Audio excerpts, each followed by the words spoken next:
समजतच नाही. अहो मला समजतच नाही. आरंभापासून प्रारंभ करावा की प्रारंभापासून आरंभ करावा. कारण निसर्गालाही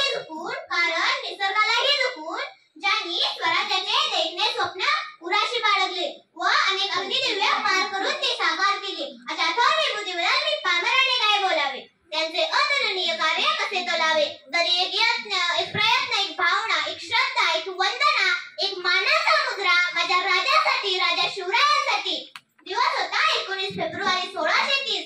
सारा महाराष्ट्र अन्याय, अत्याचार, जुलूम याच्या काळ्या कुट्ट अंधारात गाडला गेला होता. पण अशातच कुठल्या तरी दैवी शक्तीचा साक्षात्कार घडावा अशी घटना घडली. स्वाभिमानाची आणि अभिमानाची मराठशाहीचे पहिले पताक फडकवणारे सरदार शहाजीराजे भोसले व सरदार लखुजीराव जाधव यांची वीर कन्या म्हणजेच आदरणीय आपले जिजामाता यांच्या पोटी एक पुत्र जन्माला आला. होय, माझा राजा जन्माला आला, राजा छत्रपती जन्माला आला.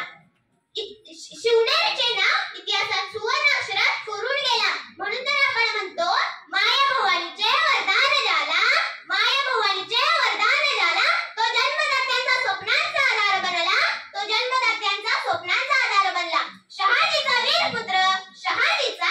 पुत्र त्याने केले हिंदवी स्वराज्याचे स्वप्न साकार.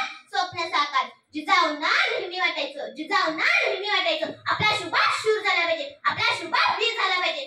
यासाठी त्यांनी त्याच्यावर चांगले संस्कार केले. त्यांना रामाच्या, कृष्णाच्या, भीमाच्या, अर्जुनाच्या गोष्टी ऐकवल्या. जेव्हा शिवाजी महाराज